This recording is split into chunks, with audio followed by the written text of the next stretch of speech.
Hey, what's up Team KBA, Wanted Traveler here, back again with another video in the Last Shelter universe. As you can see, I just had a prank card applied on me and I look more like one of those rally adjudicators, which is pretty funny. But today's video, we're going to be checking out the first all-hero Season 4 pool. In the beginning of Doomsday Season 4, we are officially underway. I've got quite a backlog of videos in Last Shelter, so you might find me putting up videos in a different timeline, but I wanted to get this one started and kick it off with those Season 4 heroes, talk about each one of them in detail. I'm not going to be dropping my tickets in this, just based on the number of tickets that I have and strategy, so I'll comment on that as well. But there's a lot of exciting heroes that we are going to dive into. You will find my seasonal limited recruitment article updated on my website at onetechtraveler.com, so if you want to see all of the season hero pools from Season 1 up until this point, make sure you check it out. Let's get started. So here we have the first Season 4 all-hero pool. It spans the entire first week of Doomsday Season 4 Week 1. There are a total of 6 Season 4 heroes with 7 legendaries, so there's a total hero pool of 13. You're going to have to drop quite a bit of super tickets in this pool. The average you'd expect is around 80 to 100 per seasonal hero, depending on your luck. Mine has been pretty bad, as you have seen in my videos, so it tends to weigh more towards the 90 and 100, and you can see I only have 94 tickets, so I'm just going to skip this pool and just Season 4 entirely to give you a commentary on what these heroes can do and whether they are worth it. Now, normally you can get away with doing a couple hundred tickets if you wanted to just get early access to the season hero pools. However, there are a lot of great heroes in Season 4 mixed in with not good ones, so that is going to change the overall balance of how many tickets I would normally suggest you use. You definitely want to go higher than 500 in case you do get one of the bad heroes, but if you want to max them, then you're looking at anywhere between 1,000 and 2,000, so a lot of tickets. My general recommendation is any of you who have dipped all of your tickets into Season 3 just to skip Season 4, since SX requires a lot more tickets and ones that supersede these heroes. So yeah, get saving. But if you have lots of tickets, let's dive into each one of them. Now, whereas Season 3 was very heavily focused on vehicle heroes, we find that the balance of the troops is more leveled off, as this season is all about the shooters. The first 3 shooters are Commissar, Deus Ex Machina, Hummingbird, and then we have 1 vehicle hero, which is Caesar, and then 2 fighter heroes, which is Juggernaut and Venom Walker. Where I mentioned there's a lot of great top tier and A-rated heroes in Season 4, there is a risk of one particular hero that is just significantly worse than this season and previous seasons as well. And we're gonna start off this hero deep dive with that bad hero, and that is, yes, Commissar Captain Augustine. If you've done any research or seen anything online, then you'll see he picks up a pretty bad rap, and when we dive into his skills, you'll pretty much understand why. But just to give you an overview, Commissar is a support hero, so he is going to primarily play in the front. His skills can play off in the mid, but if you want to take advantage of it all, he needs to be in the front row. Skill 2, which is Apocalypse, 25% chance to deal 218% damage to 2 enemy squads for a total of 436%, and that disarms them for 1 turn. It's a very low chance, 25%. You would likely expect him to pull this off 2 out of those 8 turns. Disarming them for 1 turn is okay, but does hit 2 enemy squads. Suppressing Assault Skill 5. This is a combat skill, effective range of 4, targets 2 enemy squads, and has a 30% chance to link 2 random enemies when 1 squad takes damage. The other will also take 25% damage as well, lasting 2 turns. So it's a 30% chance. It's not going to activate that often. When it does, whichever 2 that it applies to, then when they take damage, there'll be kind of a knock-on follow through a damage effect to the linked enemy squad. It's 25% damage. It's not gonna be that much, but it does last for 2 turns and looks like it will be both for combat skills and troop attacks, so it will accumulate. His awakening is the plus 40 shooter's combat speed, 40% resistance, and then his skill 8. All friendly shooters have a splash status. basic attacking can also deal 40% damage to 2 back row enemy squads. Kind of similar to Panther's splash damage effect. This applies for the entire battle. Cumulatively, again, this could be great for the other heroes that could do more damage. 40% isn't that much to begin with, so it's going to be very incremental, and considering this is right until turn 8, it does add up. It's just not going to be that much. The reason why Commissar's is one of the worst heroes is just simply because he has low chance rate across all of these, 25, 30. His howitzers kind of maybe the better of the two because of that kind of splash damage, but again, the numbers for his damage is fairly low, and altogether it just doesn't hold up compared to a lot of the great front row heroes that we have, especially into SX, and even compared to the ones previously, like in season 1.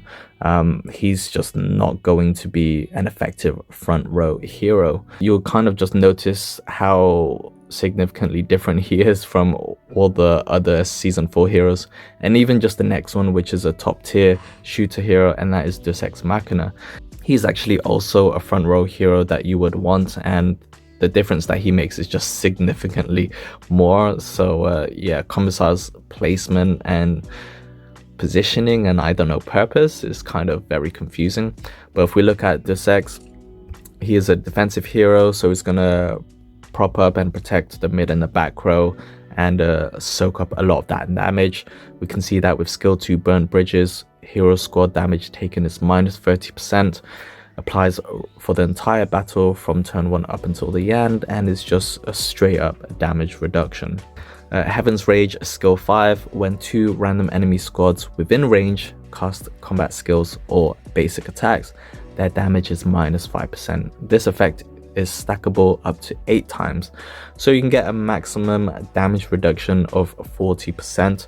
Considering it stacks whenever any of the 2 enemy squads this applies to cast combat skills or basic attacks, then you're likely going to see this stack up effect fairly quickly in a battle. And since we already have that straight up minus 30% damage for the entire battle, add the minus 40% damage reduction that will build up during battle, yeah, you're already looking at a very high friendly buff reduction and then an enemy damage reduction. So on both fronts, already very good. For shooters where HP tends to be the most lackluster across the troop types, that plus 15% is going to help them last a bit longer. And then skill 8, chase down. The first 3 turns, all friendly units damage taken is minus 20%, and then there's a 50% chance to recover units when taking damage. You do have a chance of it activating every single turn, and that's providing a 45% recovery rate, which is pretty good.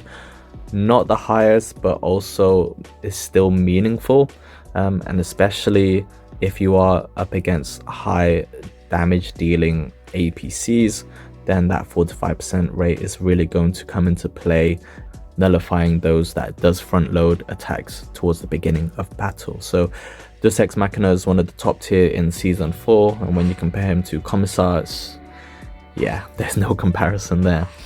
Moving on, we have another top tier hero. She is the shooter Hummingbird. She's in the back row, and she also introduces a new type of skill setup that is the first of her kind. So skill 2, fan the hammer, 40% chance to attack twice. Each attack randomly selects 2 enemy squads and deals 142 damage.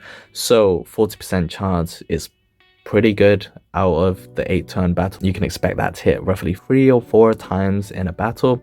And since that hits 2 enemy squads twice, then you're looking at 284 damage times 2 for a total of 568 damage. So pretty good there. Skill 5, puncturing shot, 1 turn prep, 30% chance to deal 310 damage to all enemy squads, pretty much 1000% damage.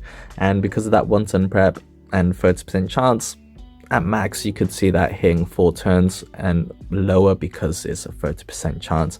But when it does, great damage to the entire formation, and there's an even bigger debuff on top of that depending on the troop type. So if you're up against fighters, they cannot recover units. Vehicles, a big minus 50% combat skill damage reduction, so I already think about Vanguard propping up Countdown with that plus 45% skill damage. This just completely negates that, and for those without that kind of effect, then it just really reduces their tactical skill damage. And if you're up against shooters, they are disarmed, lasting 1 turn. I kind of would like to see a bigger effect when they're up against shooters. Disarmed is still pretty good though nonetheless. So a great skill 5 from Hummingbird there. Awakening is a plus 15% damage, as we'd expect for the back row. However, her skill 7 has a plus 40% resistance. Not more mites that we tend to think when you're an offensive hero, but I guess she sort of helps the shooter's defensive attributes to stay alive longer and kind of prop up the weaknesses of shooters. Skill 8, this is the one, charge shot, a 2-turn prep. So it's the first skill out of any hero that we've seen where there are 2 turns to prep a skill. 60% chance, however, to deal 863% massive damage to 2 enemy squads. So you are looking at 1726% damage to 2 enemies, which is insane. It does of course require that 2-turn prep, but it's a 60% chance, which means that it is pretty likely to activate. So that is Hummingbird. She is an exceptional high damage shooter hero that really upgrades a shooter APC combination. She kind of is your Captain Ivanov for shooters, with her Fan the Hammer operating very similarly. Doesn't have that independent calculation that Captain Ivanov does, but again, she works great. And I think if you do partner her with, say, Anna, then yeah, that combat speed, that basic attack frequency, and also that suppression opportunity is going to look very deadly. So Hummingbird, top tier shooter hero. Moving on, we have the single vehicle hero in season 4, which is Caesar. He is a support front row hero, and he still plays part in situations, especially in saturated vehicle hero lineups that we've seen, because he offers very big debuffs. So skill 2, Cold Stare, the first 3 turns of battle, 80% chance for each turn to disarm 2 enemy squads in range. So very high chance of this skill activating, and at most it will provide a 3-turn disarm to 2 enemy squads, which is pretty significant. Great for APCs who are front loading a lot of attacks and more focused to basic attacks rather than combat skills. So that's going to help with the balance of play. Skill 5, Kamikaze, 1-turn prep, 30% chance to silence 2 random enemy squads lasting 2 turns. So this one is also crazy as well. Whereas the first was looking to disarm basic troop attacks, silencing is going to negate those combat skills. It has a 1-turn prep, and 30% chance means it's not going to activate too often, but at most it could activate at 4 in a turn 8 battle. But I'd expect roughly 2/3 turns for this skill activating, but it does last for 2 turns. So when that disarm and silence overlap each other to create that full-on suppression of troop attacks and combat skills, this one can activate throughout the entire battle. So that lasting 2 turns is actually very important and makes this a great skill too. Awakening is a plus 100 vehicle combat speed, and then we have 40% might on skill 7. Finally, skill 8, Solar V8. This is just that huge debuff that I mentioned. It's a prep skill, so it starts before battle has begun, and throughout the entire battle, enemy squads might minus 60%, resistance minus 60%, combat speed minus 100, damage taken 5%, damage dealing minus 5%. You can see it's a very big debuff here. It definitely front loads a lot of that troop attributes with that might and resistance reduction. 60% is also huge. Combat speed minus 100 is going to help soften like the order of play if you are up against very high combat speed APCs from not just parts but also the heroes themselves.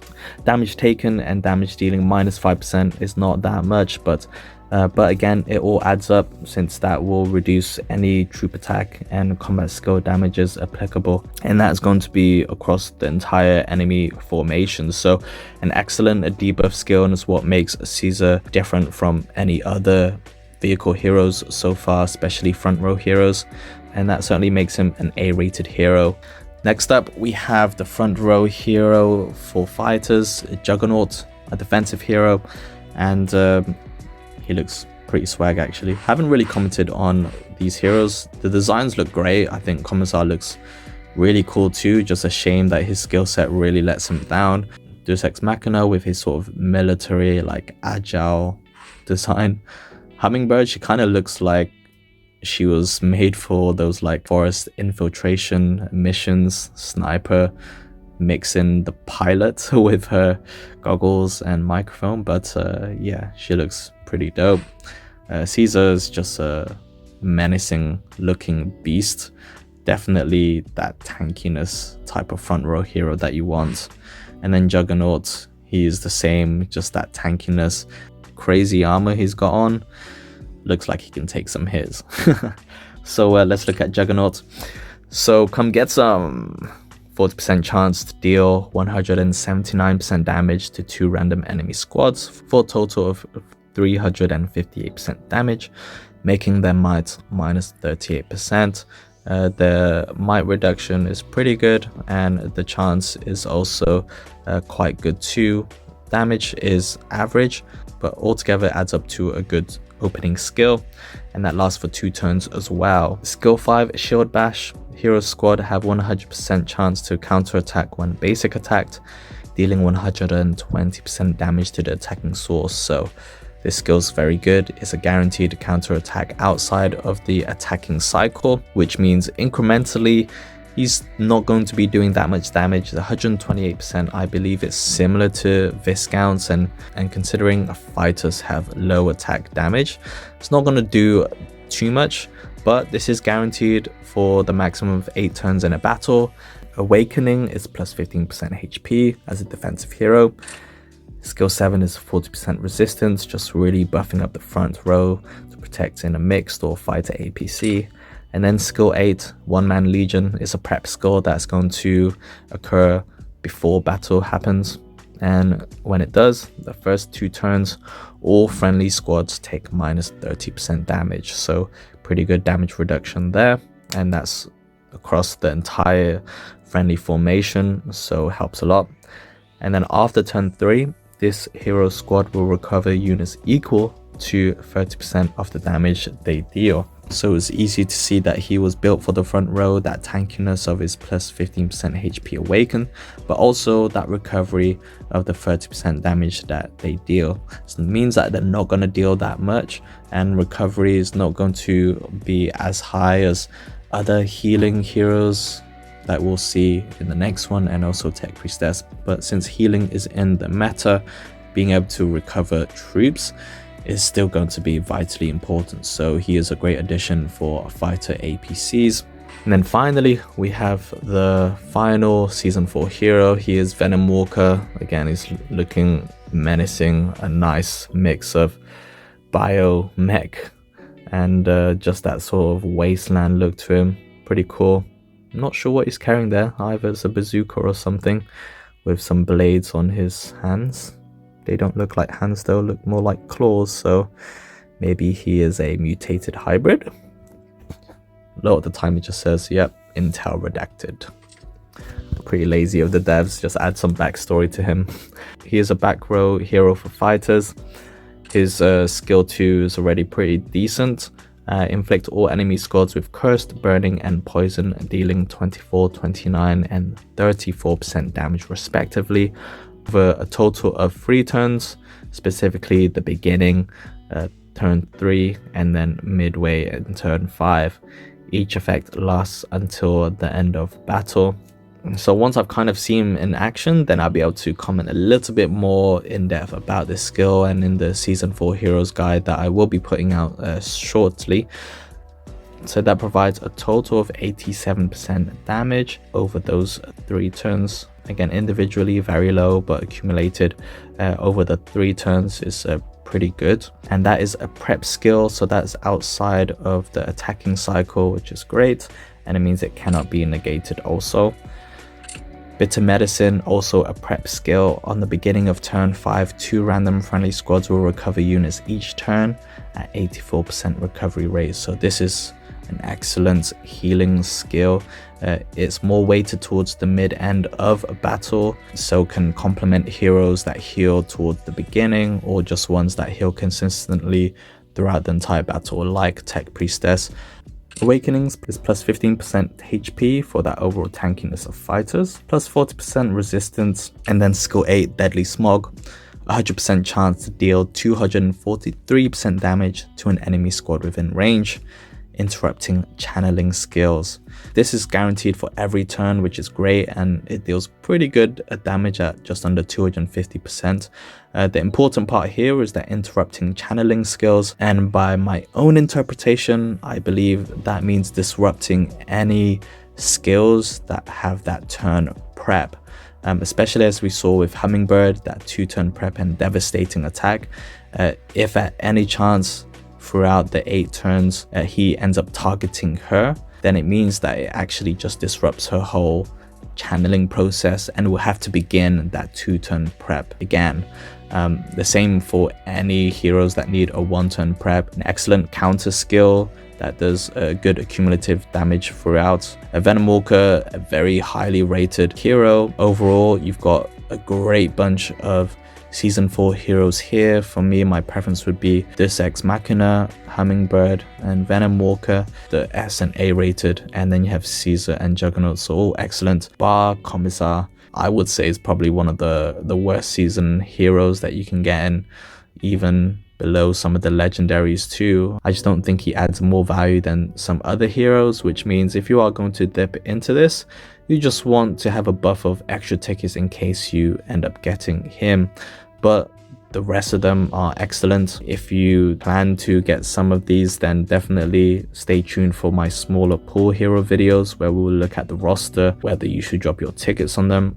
Thanks a lot for joining me, Team KBA. Hope you found the in-depth look at each of these seasonal heroes useful, and also just a little bit about this opening all hero pool in the first week of Doomsday Season 4. Like always, make sure you check out the rest of my guides and articles on my website at onetechtraveler.com, where you find everything Last Shelter, as well as my tech and travel. And join the Team KBA community by subscribing to my YouTube channel to see more awesome videos in the Last Shelter universe. You'll find them in my gaming playlist alongside my tech and travel videos. Thanks a lot, world. I'll see you in the next video, but until then, keep being awesome.